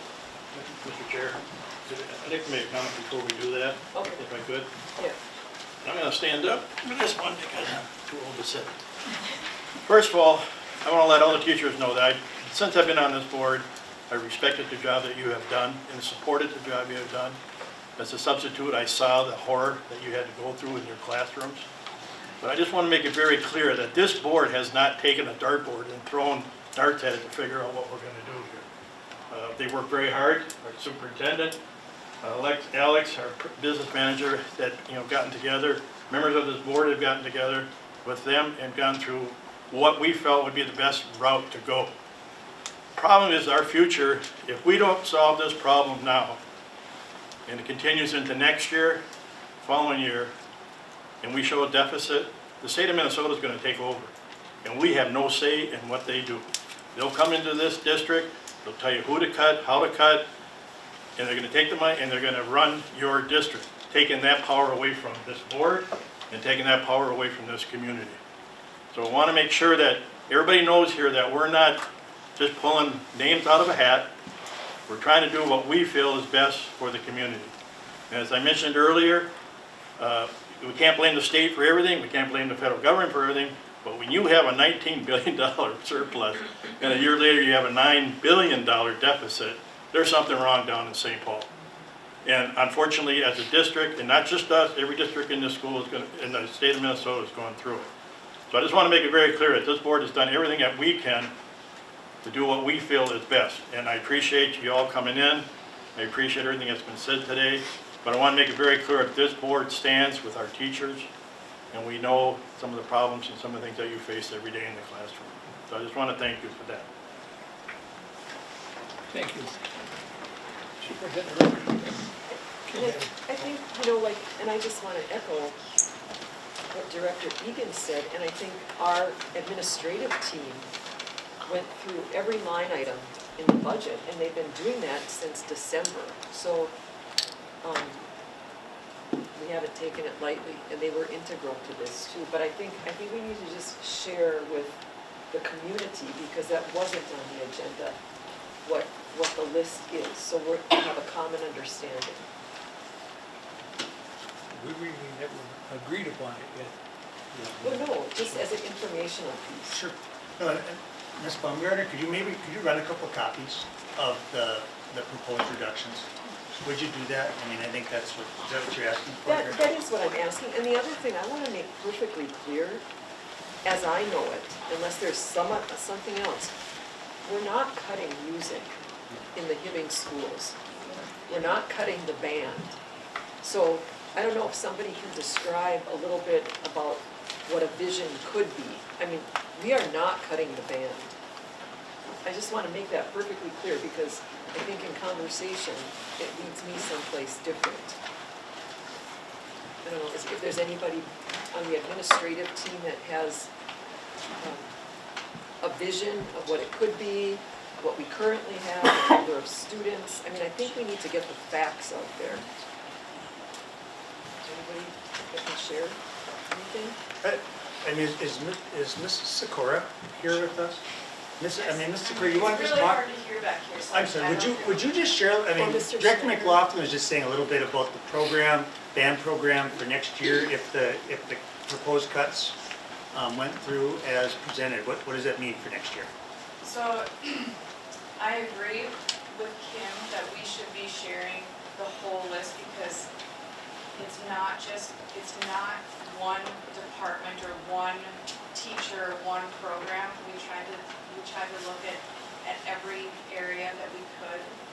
And it is going to be a really hard impact for all of us at every Excuse me, could you step up to the podium so we can? Please. Mr. Snyder used to be a band teacher, so Thank you. It's great to have him here as well. This is heartbreaking for all of us because if we're able to share the list that Trina's going to bring about, $2 million that we are needing to remedy is a huge chunk of money. That can't just come from one area, and we want to hold together as much we can. Every program, every elementary school, all the sports, everything that we have, we want to hold it together. So we're trying to just take a piece or one person from each department or maybe one person per grade level so that class sizes might go up a little bit, but we're trying to keep it together. So we're not cutting all the band. We're not cutting all the choir. We're not cutting all the SITS classes. We're not cutting all the FACS classes. We're not cutting all industrial tech. But everything is going to feel a little bit of an impact. Including, social workers, our support for mental health. Every piece is going to have some kind of impact. And that's what's devastating. But I'm thankful for all of you. I told Mr. Aldrich, if we didn't have a packed boardroom, that would be worse. That would mean our community doesn't care about our kids and our programs. So I am so thankful, as I know we all are, that you are all here because you do care about our students and what we have. So, Trina, do you want me to read those so everyone can hear? Yeah, I'm trying to get While you're passing, I could talk a little bit on the band side too. So I was a band director for 11 years before I went into administration, and I'm probably one of the only teachers in the building that doesn't complain about class sizes. I want my class as big as it can be. Okay, when I was in Grand Rapids as their band director, I had over 120 8th graders in my band by myself, one ensemble. And when we're just looking at the numbers here in Hibbing for our ensembles, yes, it's growing over the years. I was in Nashwauk as well. Our numbers tanked during the pandemic. Nobody wanted to do clarinet lessons via Zoom or Google Meet, so kids quit. But when you look at the reality, I think we only have like 22 or 23 kids registered for 9th grade band next year at Hibbing High School. That's not really a viable number to have a true 9th grade ensemble. So there are going to be maybe some combinations of ensembles at the high school to make a viable wind ensemble. And then the hopes is that we can build those numbers back up to justify increasing and rebuilding. And so there will still be a full program from beginners all the way to the end. But because of the numbers, you might have to combine some ensembles for the time being.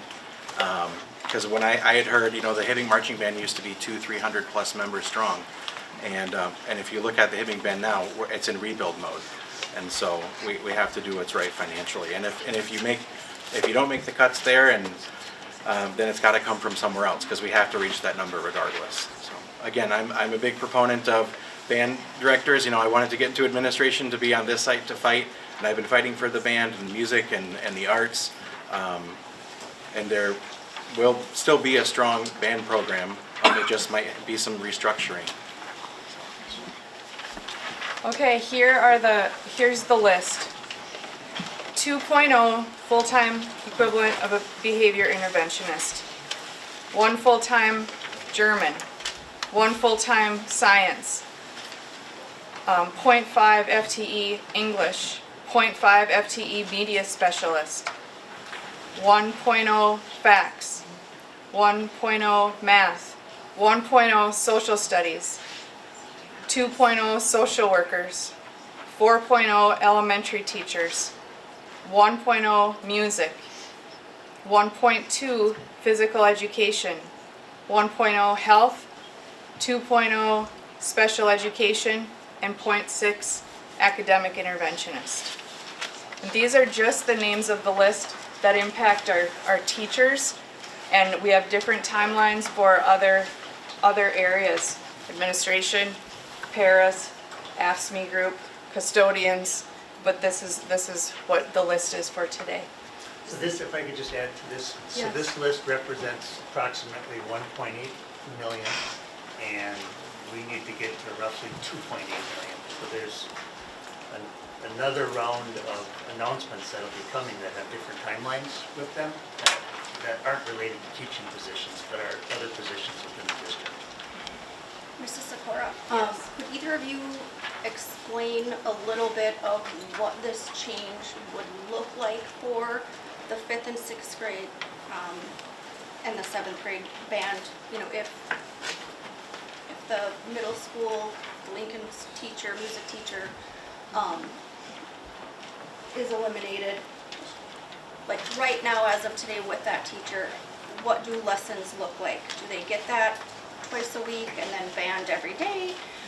And what does that look like in the change of things? Just so people have an idea of what it truly looks like.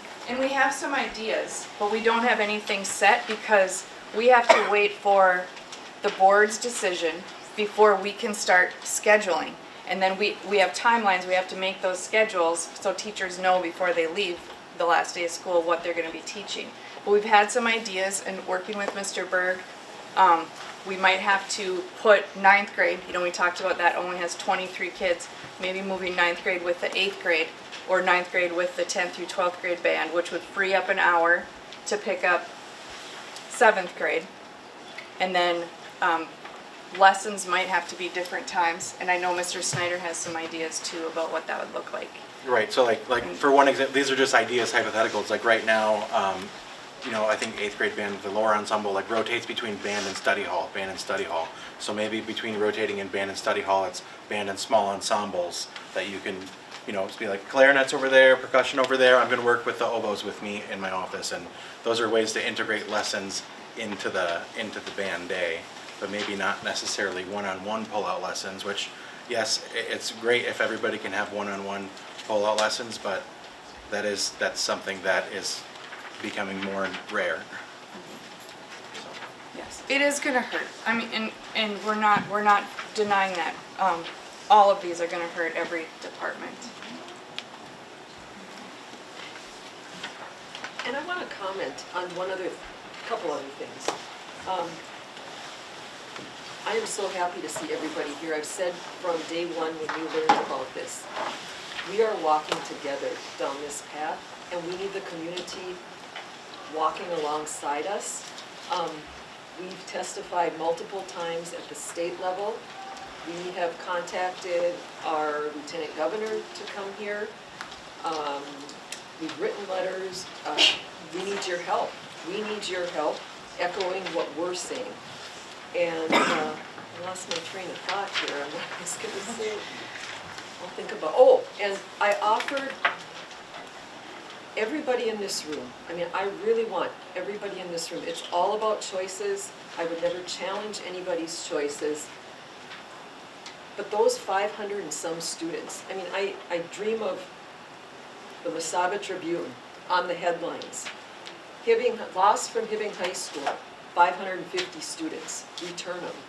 We need to have open conversations. I said, I go back to this summer and our 100th anniversary, when it was such an honor for our parents and grandparents, when they could send their children here.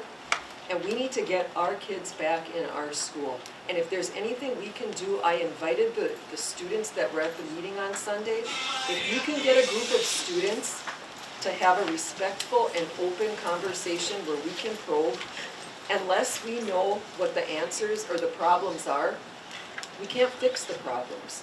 And so if we can have a meeting and talk about what we can do, so everybody in this room can go out and get 1 or 2 people to come back into the seats of our school district, we wouldn't be having these conversations. So I challenge everybody, you know what, get that Blue Jacket pride. It's about choices. I know choices are not one size fits all, but that's how we make our revenue, by having kids in these seats. So the number of kids in these seats is not what it was I would 5 years say ago, that 10 years ago.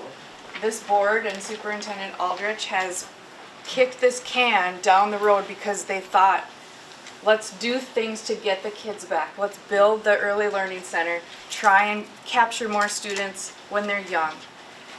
Let's try and get the kids that we lost during COVID, that we lost to homeschool and online. So Mr. Snyder built the Blue Jacket virtual school, but we didn't get enough kids back. This board knows that we have so many supports needed for our students through social workers, behavior interventionists, all of those counselors, all of those people that work so hard with our kids. But we didn't want to just little by little take it away. We waited till the last possible moment, and now we're gonna feel that. But I feel like the kids needed all of it. We needed to have it implemented. So thank you for that. And it's yes, it does feel like a chainsaw and not a scalpel, but it's come to this because we have tried to keep as much in place as possible to pull people back in. And we've added pretty much a full complement across disciplines of SITS programs. So students in 11th and 12th grade can get college credit here, and we have some pretty amazing faculty members here. So that was my offer. It was PSEO students in the room. We need to understand why students are going across the highway instead of staying here and enjoying everything else and the activities that young people can enjoy here. So we want to work with our community, we want our community to work with us, but we also have to balance our budget. Just to follow up with that also, we met with the city 2 weeks ago? With the city council to try to stress to them the importance of what they can do to help us bring the community back to it. When your average median age in the city of Hibbing is 62 years old, it's tough to figure out why so many young people leave this community. Is it jobs? Is it opportunity somewhere else? Personally, it's not the school. This is a great school. They do a great job teaching. But we need to find out what we can do as a community, as Kim McLaughlin said, to bring those kids back or bring more people into the community that want to live here, make housing more affordable, make more options available for our young kids, give them something to do. I mean, I have 4 kids that grew up in this community, and if they didn't find something to do, it was trouble. But you know, thankfully for me, they did. A lot of it had to do with schools and activities and extracurricular stuff. But you know, as a community, this group here, as shown by your being here today, has to get out, and you need to push our community leaders, push this district, push this school board to figure out what we can do to get more kids to come back to Hibbing with their families. In how many hours, Miss Larson? In like 12 hours, we had $6,000 in donations to send the fan bus to the hockey tournament, and what a wild, fun ride that was, and so good for our schools. So when people were coming in and saying, "I would love to donate," I was saying, "How about, do you have $2 million laying around to save our schools?" And yes, I mean, we say it in a joking way, but I do know there's people out there if we can save our schools. And bring some money in, it would be helpful. And that, the money is the kids, like you say, Director Egan. And just to follow up too, I had the opportunity to go to the basketball game when the alumni band played. You guys are really good. And I appreciate that what you did for the basketball team when the main band was on at hockey. And you can see what togetherness the band has. I mean, you all don't see each other for 20 years, and you're back blowing the tube and the flute, and everybody's having a great time. So that was really nice of you to do that, and I think you did a great job. So I appreciate that, and I thank you.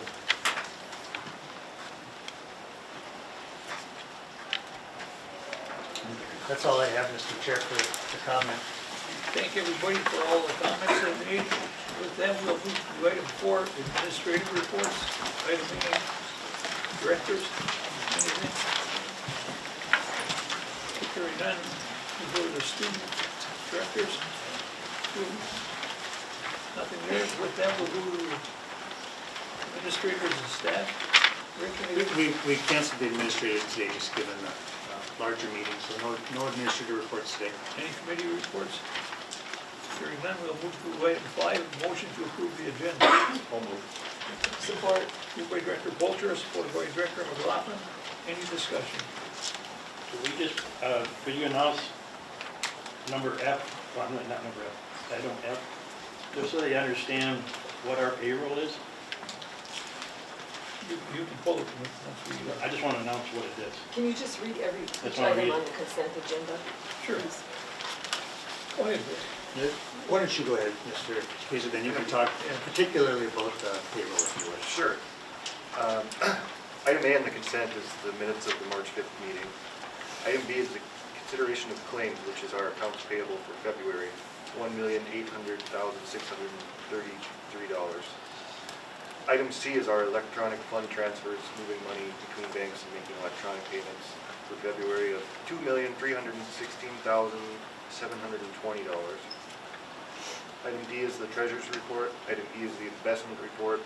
And item F is the payrolls for the month of February in the amount of $2,197,500.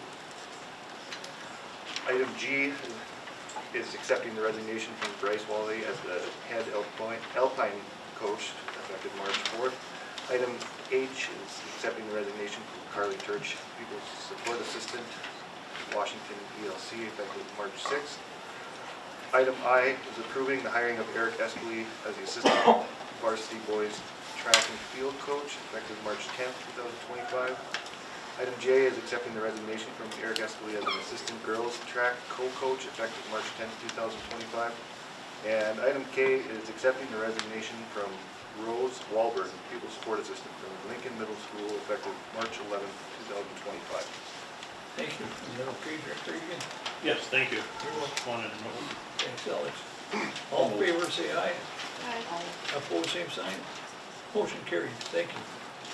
With that, we'll move to item 7. Can I just make a comment on that? I just want people to know too that when Alex, is reading the consideration of claims, that we do, as board members, get printout of what consists in that dollar amount.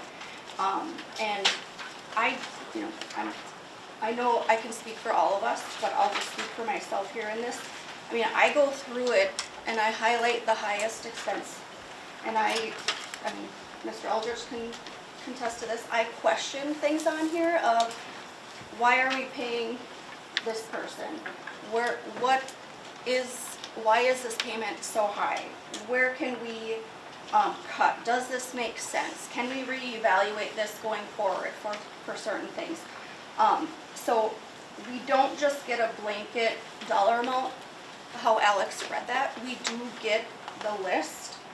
And so I just wanted to make sure that people realize that we're not just approving a large sum. We do look through each expense that consists of. Yeah, it's not just a rubber stamp that comes through, it's analyzed, but thank you for that.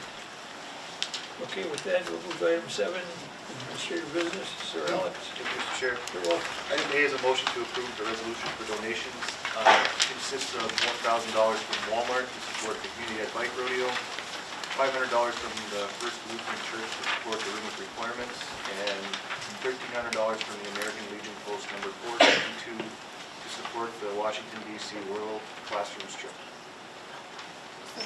Support. Moved by Director Duarte, supported by Director McLaughlin. Any further discussion? I just want to say, we have the donations on the agenda every meeting, but we have great support from our community all year long. I mean, not just when we have groups that make it to state or going to regions, it's throughout the entire year. They may not, show up on this list, but I just want to personally thank our community for being such great supporters of everything that we have going on in our district. And you know what, I'm going to echo what Director Gabarty is saying and add on our booster clubs. They're an important part. Our separate 501c3s, a lot of people don't realize, but they're actually a separate entity, a separate legal entity that supports so many of our activities in our school and our athletics. And without them, I mean, literally, those activities would not be possible. So it takes a lot of hard work from a lot of parents and community volunteers, and it's greatly appreciated, and I think it's going to become increasingly important over the next few years, hopefully until we can work together and get the state and the federal government to fund schools the way they should be. So thank you to everybody. Thank you. All in favor, say aye. Aye. Opposed, same sign. Motion carried. Thank you. With that, we'll move to item 3. Item B is a motion to adopt a resolution directing the administration to make recommendations for reductions in programs and positions. All moved. Support. Moved by Director Polter, supported by Director Egan. We want to make it clear, we're just making recommendations. Right, I was just We're going to not say the same making thing. deductions, just to make that clear. It's just part of the process. We can change that if we have to. Go ahead, Director.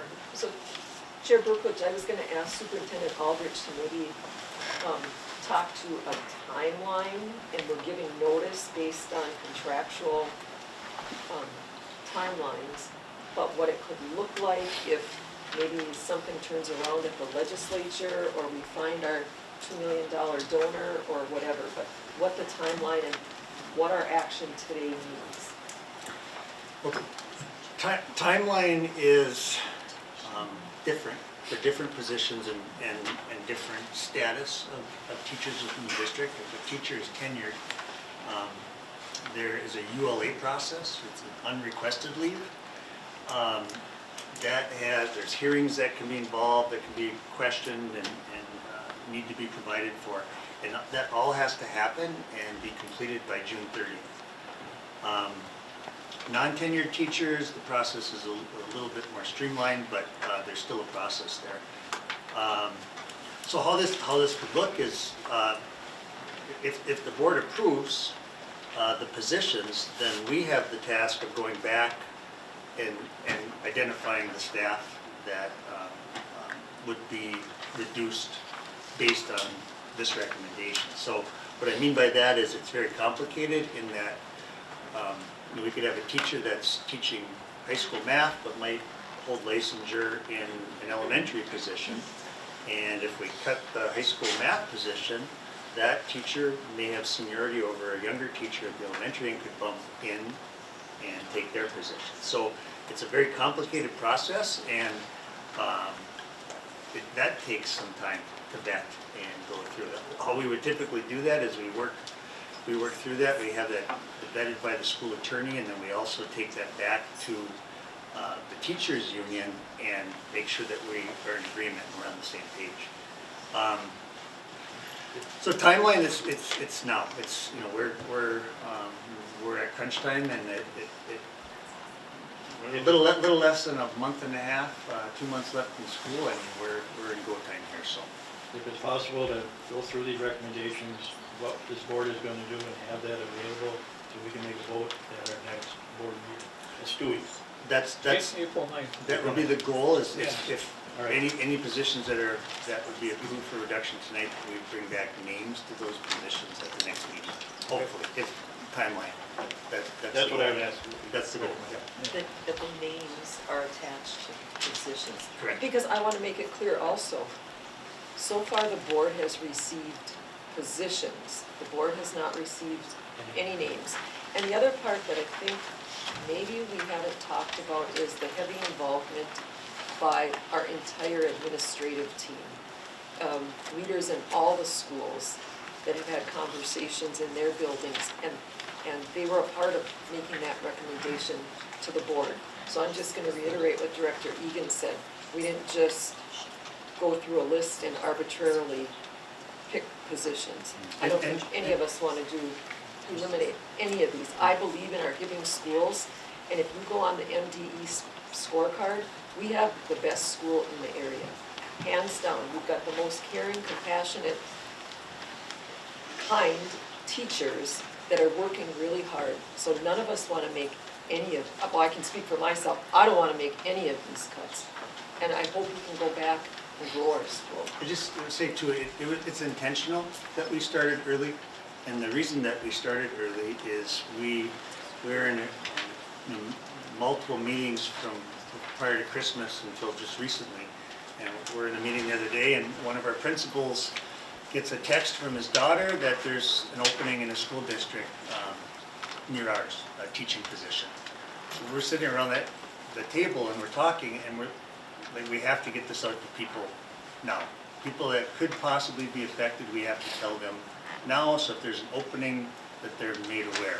And that was done in a caring way. And I know it doesn't come across necessarily as caring, but I'm also working with and talking with some of my superintendents around the region, and they're all saying, boy, you started early, right? We haven't even begun yet, but that was for our staff to have an opportunity to know that they may be affected, and then to apply for positions while they're still available.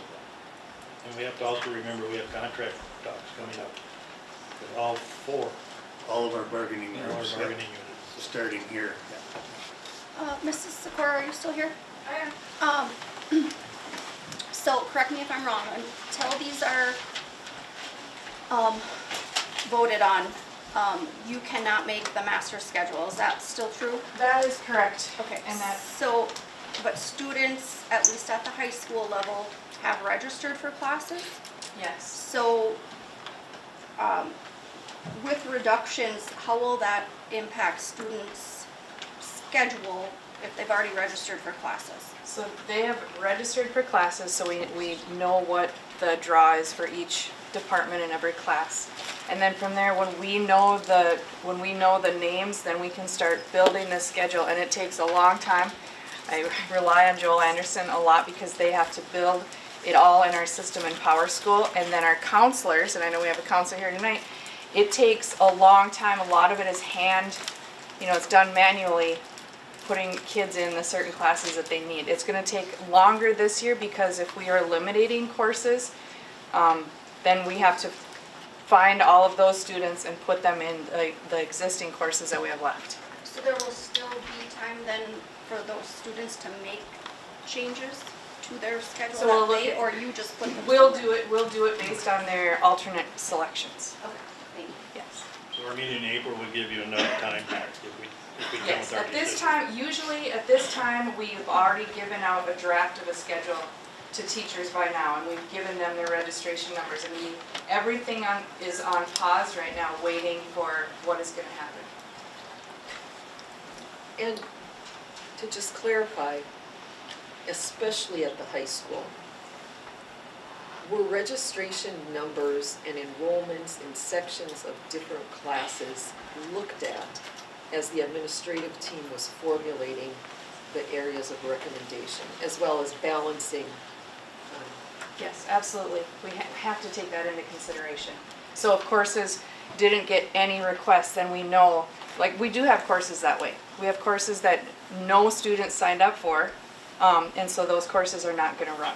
And then we have courses that, hundreds of kids sign up for, and we have to pick, not all those kids will get that into that class. And you know what, maybe if you could share, I think would be helpful. I think for especially a lot of people maybe at home, as well as here. The one thing that I learned through this process and being on this board is that the demographics of especially Hibbing High School have changed. The students that are actually in attendance at Hibbing High School So, you know, we talk about PSEO numbers, we talk about, but what I've learned is through this process, we have waiting lists in the Hibbing schools for career and technical programs. In our honors classes, which I think are so important, it's not the waiting lists and it's not the section sizes that we have historically had. I don't know, is that true? Well, it depends on the honors class, because we do have honors classes that have, you know, we've had to double our honors. So it really depends. But yes, you're correct. Our industrial technology draw is far and away greater than any other department. Our choir, we have twice the amount of kids registering for choir than for band. And that's just, our schedule is student drawn. Like whatever the students select, that's what we go by for the classes that we offer. My last comment is that I know our superintendent has been working with the college concerning our PSEO program, where we might be able to save some of that funding or share that funding between us and the college. So some of that funding will come back to the school, come back to here, where classes will be taught here and also at the college. So that's another thing that we're looking at to try to bring more revenue back into the school. We really feel as a district, when we look at the college, and look at our neighbor, and we compete against each other, right? We're competing for the same students, competing for the same revenue, and there's got to be a way to bring our staff together with their staff and work together rather than competing, and do something really positive and good for kids. I look at Mr. Potts and some of the other instructors that we have at HCC, like how wonderful that would be to team teach with somebody with that knowledge, and but we compete right now, right? We pit each other against one another. We paid 2 years ago, $1.2 million went to the college as part of the money that should have come to this school. Can I just say something I know I'm not supposed to speak, I'm sorry, I apologize. As a mom of 2 kids who recently graduated, my daughter did do sits here. And I think there's a big misconception. So when she was eligible to do this, we went down to HCC because she was going to do PSEO. And we went to a counselor who pushed us back here because she wanted the high school experience, right? She didn't want to miss out on pep rallies and all that other fun stuff, but there's such a big misconception because the rumor was, when we were going through that, is, oh, SITS classes don't count towards college. Oh, you can go to SITS classes, but you're not going to, if you go to college so-and-so, you're not going to have any credits. Well, lo and behold, she went to the U with 40 plus credits already. Did she have an AA? No, but an AA is not required for a bachelor's. The first thing that counselor said to her was, are you planning on going to school past an AA? She's like, well, yeah. So I think that's just such a huge misconception in the community. So a lot of kids think they have to get that, you know what I mean? So I feel like maybe if there was something put out on that, you might retain more of your kids. Just Well, I food think for thought. we'll start working more with the college and bring that program so that we can share that expense and we can share that revenue with Yeah, one another. it was such a big misconception, and when I told people that's what she was doing, so like, why isn't she doing PSEO? That's the stupidest thing, she could get a free degree. I'm like, but that doesn't matter for her because she's going past it anyways. And it's a great program. I don't want It totally is, and it is wonderful, and I'm not dumb, I think there's a misconception there that people they think that SITS does not help them progress towards that higher degree. And you know what, and thank you for sharing that. We need people like you in the community sharing those experiences. And you know what, I think sometimes it's too easy to overlook the importance of the high school experience. Well, and if we hadn't gone to that counselor, you guys would have lost her. You know, she would have went to PSU, and she wanted to stay here. So, some students aren't ready for that program. That's right. Most are. And you can't bring 11th and 12th grade experiences and opportunities back. well, it's one thing I said, is that you can go to high school for 4 years of your life, you can go to college for the rest of your life. Stay in high school. I don't remember my name half the time when I get up in the morning, but I sure remember some of the high school things I did. Well, we won't go all the way there, but thank you for your comments, very interesting. Okay, So I guess my point was that can we do this, or can we approve this tonight as a recommendation, and then our April meeting, we would vote on? Yeah. Would that be too late? No, not at all. That's too late? No, that's good, thank you for that, Todd.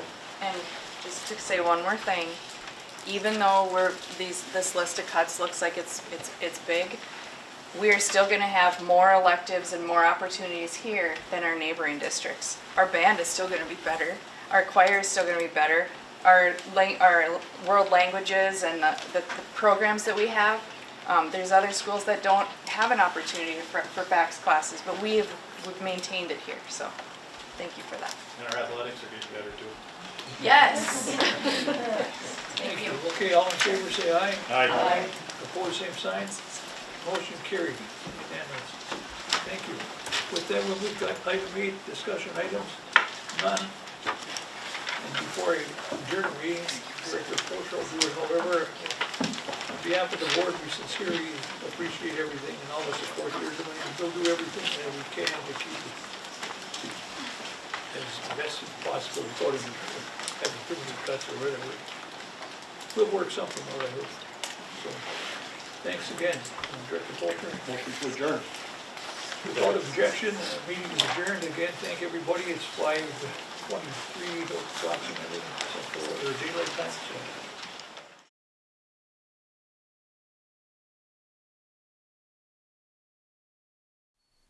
Hibbing Public Access TV may be viewed on these platforms: hpat.org with video on demand, Mediacom Hibbing 802, 805, and 807.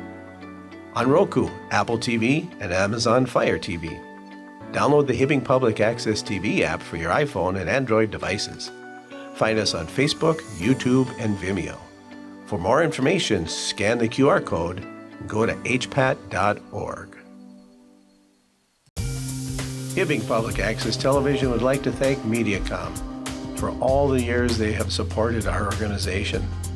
Visit their office at 3105 East Beltline, Suite number 2, here in Hibbing, and give them a call at 855-633-4226.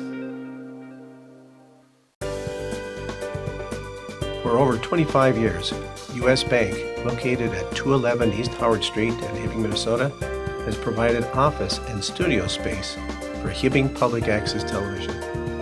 We are thankful for their ongoing support.